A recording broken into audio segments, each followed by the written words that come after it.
Ja, mijn naam is Jos Nijssen, HVN-architecten. Ja, ons bureau bestaat inmiddels ruim 60 jaar en ik ben zelf 35 jaar verbonden als architect aan dit bedrijf. We zijn gespecialiseerd in herbestemmen en restaureren van monumenten. Dus we hebben in de regio ook veel kastelen gerestaureerd, kerken herbestemd, kloostercomplexen herbestemd. We doen ook onderhoud, subsidieaanvragen en ja, we zijn ook bezig met vestingwerk, waaronder de Vief Cup. Ja, we hebben ervaring ook met vestingwerken binnen Maastricht. In het verleden hebben we bijvoorbeeld ook de Hoge Fronten gerestaureerd, Fort Sint-Pieter. Ja, dat zijn allemaal plannen die dus aangeven dat wij veel ervaring hebben met dit soort projecten. En daarom zijn we ook gevraagd. Ja, hoe ga je te werk? Dat is eigenlijk bij elk monument is dat gelijk, of je een klein of een groot project hebt. Je begint met een analyse van de historie, maar ook de bouwhistorie. Dat kun je als architect, zijn archieven vaak digitaal openbaar, dus je kunt zelf al heel veel onderzoek doen. Maar je moet daar ook een bouwhistoricus bij betrekken. En die gaan echt de archieven induiken, alle informatie naar boven halen. En dat is voor ons belangrijk om een plan te kunnen maken. Hè? Dat je eigenlijk handvatten hebt en uitgangspunten hebt.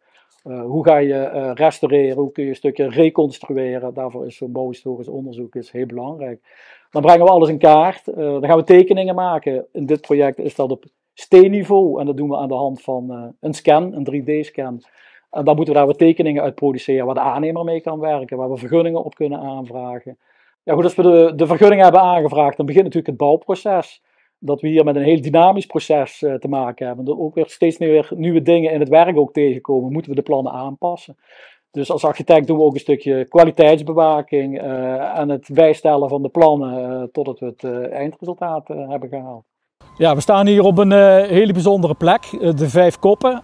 Historisch gezien en qua vestingwerk heel bijzonder omdat hier diverse periodes bij elkaar komen. Achter mij het rondeel en de vestingmuur, eigenlijk de ommuring van de Nieuwstad zoals we die noemen. De landschapsarchitect die heeft een plan ontwikkeld om het monument beleefbaar te maken via een route die start bij de Molenhof. Via het rondeel, je kunt er straks in. Je ziet daar een opening, een voormalige deuropening. Die gaan we weer openmaken en daar kun je naar binnen. Dan kun je in het rondeel kijken via een soort stalen gordijn, een afscheiding. Kun je via een trap naar boven lopen, kom je op het dek. En straks kun je weer via de verhoogde weergang omlaag lopen richting de Helpoort. Het ontwerp van het rondeel dat is bijzonder. We hebben dat uit moeten graven om technische redenen. We willen daar een soort eigentijdse tafelconstructie in terugbrengen. Waardoor het monument ook voor de toekomst beschermd is en waardoor je het ook kunt bezoeken en kunt beleven. Dit project is ja, bijzonder. Het komt eigenlijk nergens voor in Nederland in zijn opbouw.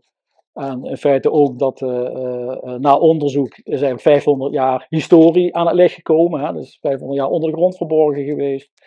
En ja, dat maakt het wel heel bijzonder dat we dat nu ook kunnen laten zien. En dat we niet, bij wijze van spreken, de grond weer terug gaan gooien, alleen restaureren. Maar dat we het ook teruggeven aan de stad met een stukje nieuwe beleving. Nou, in feite zijn er 3 uitdagingen. We hebben enerzijds te maken met een technische restauratie. Omdat dat zo bijzonder is en er zijn geen voorbeelden, moeten we heel veel externe kennis invliegen. Daarom is er ook gekozen om in een bouwteam te werken. Dus iedereen heeft zijn eigen expertise. En samen komen we tot oplossingen. Dat is de technische restauratie. Dan voor het rondeel hebben we een ontwerpopgave. Ja, daar ligt de lat heel hoog en het proces is heel complex. Hè. We hebben vergaderingen waar 25 man aan tafel zitten. Iedereen geeft daar input aan. En als architect ben je eigenlijk een soort ja, chef, kok. Ben je. Je krijgt ingrediënten, je hebt zelf ingrediënten die je binnenbrengt. En daar moet je een goed recept van maken. En ja, we zijn als het ware zijn we nu aan het koken. En ja, het resultaat van het recept, dat gaan we binnenkort zien. Ja, bij restauratie is het zo dat als het klaar is, dat je eigenlijk niet ziet dat er een calamiteit is geweest straks. Hè, als iemand langsloopt, die ziet niet dat het ingestort is geweest. Heel subtiel ga je straks bouwsporen zien die wij weer hebben aangebracht, hè, omdat je die niet allemaal kunt wegpoetsen. Maar het meest spectaculaire gebeurt natuurlijk in de achterzijde, het stukje beleven wat ik vertelde. Dat je straks die historie weer zichtbaar maakt. En dat je straks een hele mooie wandeling kunt maken. En dat je ook iets terug kunt geven aan de stad. Dat, ja, als dat allemaal gelukt is, dan ben ik heel tevreden. Ja.